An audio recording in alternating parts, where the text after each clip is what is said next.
विद्यार्थी मित्रांनो नमस्कार. आज आपण BA भाग 1 आणि त्याचं जे सेम 2 आहे किंवा सत्र दुसरं आहे त्यामध्ये संभाव्य प्रश्न काय राहू शकतात किंवा वस्तुनिष्ठ प्रश्न कशा पद्धतीचे असू शकतात याविषयी थोडी चर्चा करणार आहोत. तुमच्यासाठी हे फार उपयोगाचं आहे आणि तुम्ही या प्रश्नांच्या आधारे आपली प्रश्नपत्रिका सोडवू शकता. भारताचा इतिहास आपल्याला सत्र 2 करिता इसवी सन 8वे शतक ते 1525 हा सिलेबस आहे किंवा हा कालखंड आपल्याला अभ्यासाला आहे. त्यावर आधारित हे प्रश्न मी काढलेले आहेत. नंबर 1 पहिला प्रश्न, अरबांनी सिंध प्रांतावर केव्हा स्वारी केली? इथे सिंधू झाला आहे, ते ॲक्च्युली सिंध प्रांतावर असं पाहिजे. सिंध प्रांतावर केव्हा स्वारी केली? इसवी सन 712 या वर्षी अरबांनी सिंधवर स्वारी केली. सिंध प्रांतावर स्वारी करणारा अरब शासक कोण होता? मोहम्मद बिन कासिम हा होता. याने सिंध प्रांतावर स्वारी केली. इसवी सन 712 मध्ये सिंध प्रांतावर कोणता राजा राज्य करीत होता? त्याचं नाव आहे राजा दाहिर. दाहिरचं राज्य होतं सिंध प्रांतावर. भारतावर आक्रमण करणारा पहिला मुस्लिम शासक कोण होता? त्याचं उत्तर आहे मोहम्मद बिन कासिम. यानेच हे दाहिरवर जे आक्रमण केलं तो शासक होता. पाचवा प्रश्न, मोहम्मद बिन कासिम कोण होता? तर मोहम्मद बिन कासिम हा अरबी होता किंवा अरब होता, अरबमधून आलेला होता, म्हणून तो तसा प्रश्न आहे. सिंध प्रांताचा इतिहास कोणत्या ग्रंथातून मिळतो? ज्याला आपण साधने असं म्हणतो ना, तर कुठल्या ग्रंथावरून मिळतो? तर सिंध प्रांताचा इतिहास हा चचनामा नावाचा ग्रंथ आहे. या ग्रंथावरून आपल्याला सिंध प्रांताचा इतिहास प्राप्त होतो. त्याचं उत्तर चचनामा आहे. तराईंचे पहिले युद्ध केव्हा झाले? तर तराईंचं जे युद्ध आहे पहिलं आणि दुसरं दोन युद्ध झालेत. इसवी सन 1191 मध्ये पहिलं झालं आणि दुसरा प्रश्न लगेच आहे, तराईंचे दुसरे युद्ध केव्हा झाले? तर दुसरे युद्ध 1192 मध्ये झालेले आहे. तराईंच्या दुसऱ्या युद्धात कोणाचा पराभव झाला? कोणाचा पराभव झाला तराईंच्या दुसऱ्या युद्धात? असा प्रश्न आहे. याचं उत्तर आहे पृथ्वीराज चौहान याचा पराभव या दुसऱ्या तराईंच्या युद्धात झाला. मग पहिल्या तराईंच्या युद्धात कोणाचा पराभव झाला होता?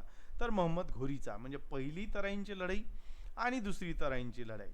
पहिली तराईंची लढाई मोहम्मद घोरी विरुद्ध पृथ्वीराज चौहान, तशीच दुसरी पण लढाई त्यांच्याच मध्ये झाली. अशा दोन लढाया तराईंच्या पहिली आणि दुसरी लढाई म्हणून ओळखल्या जाते. तराईन नावाचा ते रणमैदान आहे ज्या ठिकाणी ही लढाई झाली. अजमेर दिल्ली येथे कोणत्या पक्षाची सत्ता होती? तर ते चव्हाणांची सत्ता होती. दिल्लीमध्ये कोणाची सत्ता होती असा तो प्रश्न आहे. तर चव्हाणांची सत्ता होती. खलिफा हे पद कोणी निर्माण केले? तर मोहम्मद पैगंबराने ते निर्माण केलेलं होतं खलिफा हे पद. मोहम्मद बिन कासिमचा वारस कोण होता? तर जुनैद होता, जो त्याच्यानंतरचा वारस होता, ज्याने आक्रमण केलं होतं भारतावर. मोहम्मद बिन कासिम त्याचा वारस असं विचारलेला आहे इथे, तो जुनैद होता. इसवी सन 1000 ते इसवी सन 1027 या काळात भारतावर कोणी आक्रमण केले?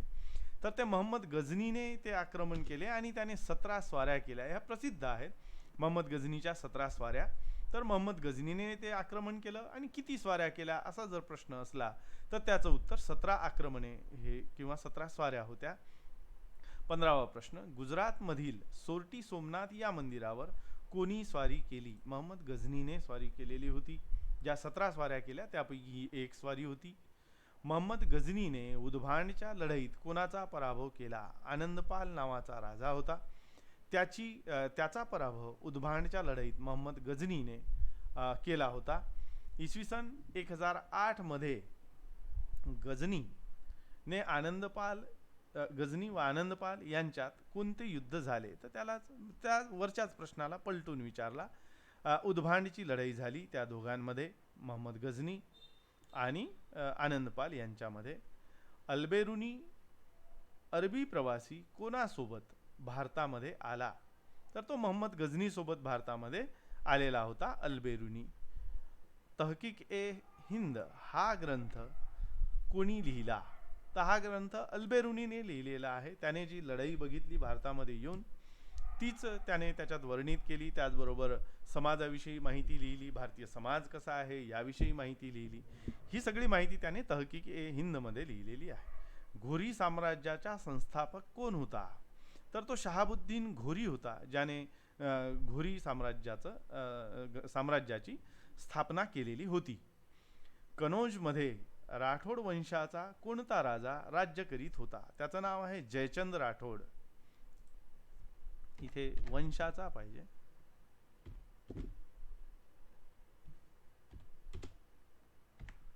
राठोड वंशाचा कोणता राजा राज्य करीत होता? तर तो जयचंद राठोड आहे. मोहम्मद घोरीची भारतावर पहिली स्वारी केव्हा झाली?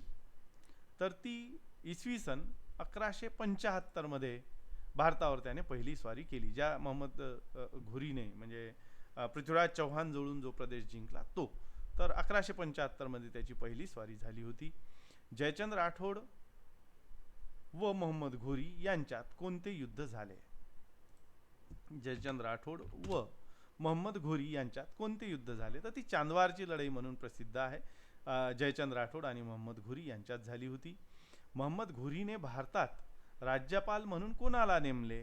तर कुतुबुद्दीन ऐबकला नेमले, जो भारताचा पहिला गुलाम शासक म्हणून ओळखला जातो किंवा सुलतानशाहीचा संस्थापक म्हणून ओळखला जातो. तोच कुतुबुद्दीन ऐबक, जो मोहम्मद घोरीचा गुलाम होता. त्याने त्याला राज्यपाल म्हणून भारतात नेमलं होतं. चांदवारच्या लढाईत कोणाचा पराभव झाला? तर जयचंद राठोडचा पराभव झाला, जी वर झाली तीच. जयचंदच्या कोणत्या मुलीशी पृथ्वीराज चव्हाणने विवाह केला? संयोगिता हे तिचं नाव होतं. पृथ्वीराज चव्हाणने जिच्यासोबत लग्न केलं, जी जयचंद राठोडची मुलगी होती. सुलतानशाहीची स्थापना केव्हा झाली? इसवी सन 1206 मध्ये झाली. याच कुतुबुद्दीन ऐबकने जो आत्ता उल्लेख केला, घोरीचा जो हस्तक होता किंवा गुलाम होता, तोच 1206 मध्ये त्याने सुलतानशाहीची स्थापना भारतामध्ये केली. सुलतानशाहीचा संस्थापक कोण? तर सुलतानशाहीचा संस्थापक म्हणजे आलटून पालटून प्रश्न विचारला. कुतुबुद्दीन ऐबक हा होता. कुतुबुद्दीन ऐबक कोणाचा गुलाम होता? मोहम्मद घोरीचा गुलाम होता, तो जो वर आता उल्लेख आला.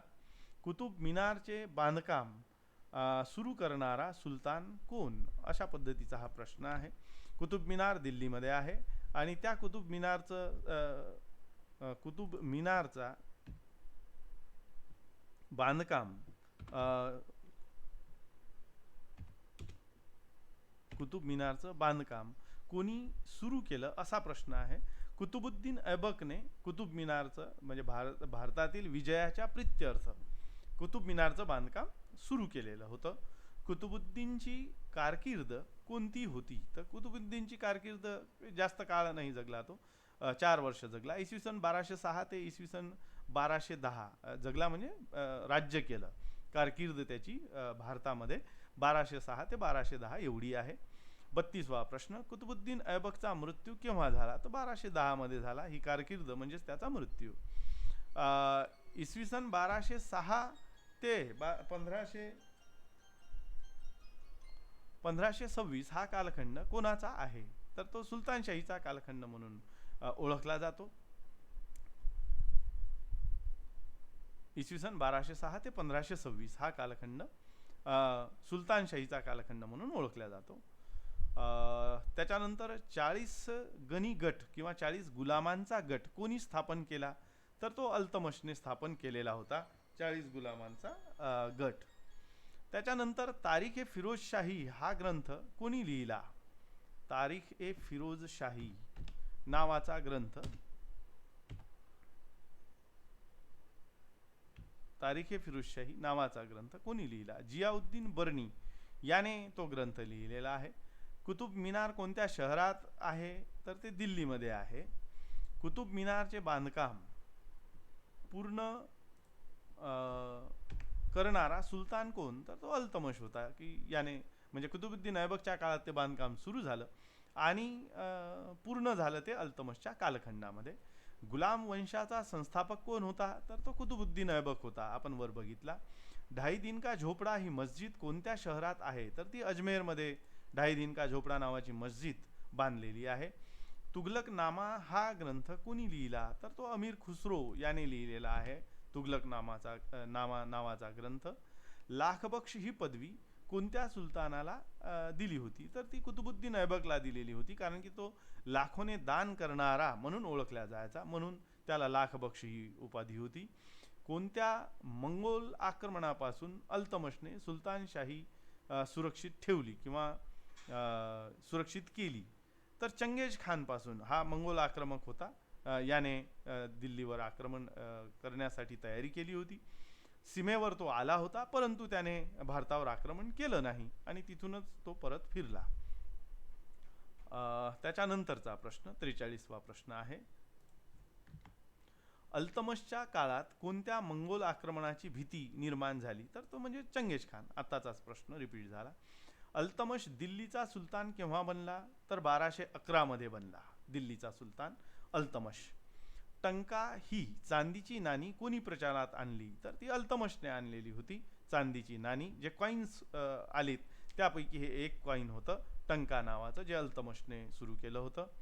दिल्ली शहरात हौजे शमशी नावाचा तलाव कोणी बांधला? तर तो अल्तमशने बांधलेला होता. हौज ए समशी नावाचा तलाव आहे, तो अल्तमशने बांधला.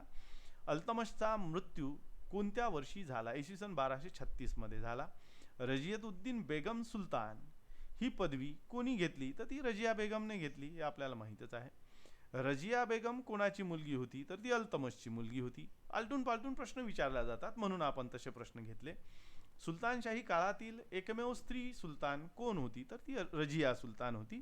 तिच्या आधी आणि तिच्या नंतर कोणी दिल्लीचा सुलतान झालेली स्त्री नव्हती.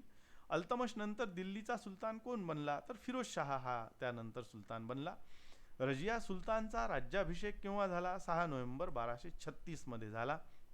तिने राज्याभिषेक केला, म्हणजेच दिल्लीच्या गादीवरती बसली. 40 गुलामांचा गट कोणी समाप्त केला? कोणी सुरू केला? तर ते अल्तमशने सुरू केला. समाप्त कोणी केला? तर तो गियासुद्दीन बलबनने केला, कारण की त्याने 40 गुलामांच्या गटाला नष्ट केलेलं होतं.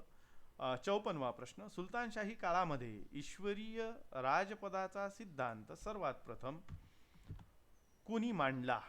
सुलतानशाही काळामध्ये ईश्वरीय राजपदाचा सिद्धांत गियासुद्दीन बलबनने तो मांडलेला आहे. बलबनचा राजपदाचा सिद्धांत आपण बघितलेला आहे.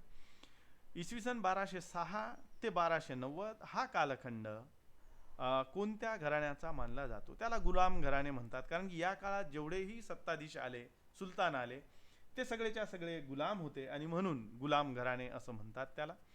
गियासुद्दीन बलबन सुलतान केव्हा बनला? गियासुद्दीन बलबन सुलतान केव्हा बनला? तर तो 1266 मध्ये बनला.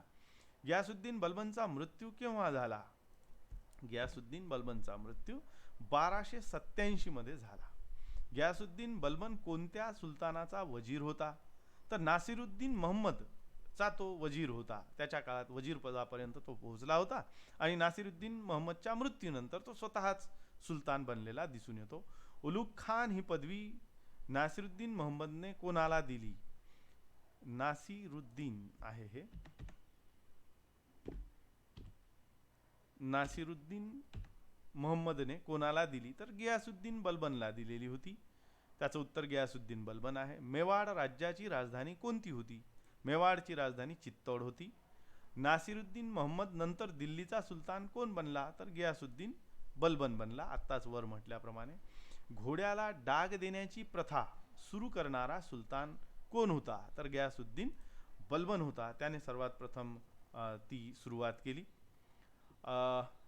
63वा प्रश्न. रजिया सुलतानाच्या पतनाचे प्रमुख कारण कोणते होते? तर ते कारण आहे ती स्त्री असणे.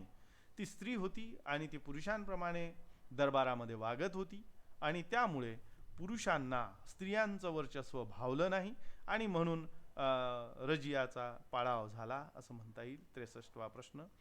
64वा प्रश्न आहे. दरबारात पायबोस व सिजदा ही पद्धती कोणी सुरू केली? तर ही पद्धत गियासुद्दीन बलबनने सुरू केलेली होती. खिलजी घराण्याचा संस्थापक कोण होता? जलालुद्दीन खिलजी हा होता. गियासुद्दीन बलबनची गुलामगिरीतून मुक्तता कोणी केली? तर ती अल्तमशने केली होती, कारण की गयासुद्दीन बलबन हा अत्यंत कर्तबगार आहे आणि म्हणून अल्तमशने त्याला गुलामगिरीतून मुक्त केलं होतं. ताजुद्दीन यल्दोजचा पराभव कोणी केला, तर तो अल्तमशने केला होता. सुरुवातीलाच आपण बघितलं की अल्तमशला ज्या अडचणी होत्या त्यापैकी एक अडचण ताजुद्दीन यल्दोजची होती आणि यल्दोजचा पराभव त्याने केला. पोलो खेळ खेळत असताना कोणाचा मृत्यू झाला, तर तो कुतुबुद्दीन ऐबकचा मृत्यू झाला. तो पोलो खेळ खेळत होता आणि खेळता खेळताच त्याचा मृत्यू झालेला दिसून येतो 1210 मध्ये. जलालुद्दीन खिल्जीची हत्या करणारा सुलतान कोण? अल्लाउद्दीन खिल्जी. जेव्हा त्याने दक्षिण भारतावर आक्रमण केलं आणि तो परत येत होता, दक्षिण भारतामधील यादवांचं राज्य त्याने लुटलं, देवगिरीचं राज्य, आणि तो परत आला. त्यावेळेला कडा येथे तो होता आणि त्याला भेटण्यासाठी जलालुद्दीन खिल्जी आला होता. म्हणून अलाउद्दीन खिल्जीने तिथेच त्याची हत्या केली आणि स्वतः सुलतान बनला होता. 70वा प्रश्न, तुघलक वंशाचा संस्थापक कोण होता? तुघलक वंशाचा संस्थापक गयासुद्दीन तुघलक हा होता. आपण 70 प्रश्न आज बघणार आहोत. 70च्या पुढचे प्रश्न, कारण की एकदम 150-200 प्रश्न जर तुम्हाला दिले तर अवघड जाईल, समजायला पण अवघड जाईल. हे तुम्हाला लिहायला वाचायला सोपं जाईल, या दृष्टीने आपण 70 प्रश्नांची तयारी करावी, लिहून काढावेत. याची लिंक सुद्धा मी तुम्हाला टाकणार आहे. तर आपण या 70 प्रश्नांची तयारी करा आणि त्यानंतरचे प्रश्न आपण पुढच्या लेक्चरमध्ये घेऊ. धन्यवाद विद्यार्थी मित्र.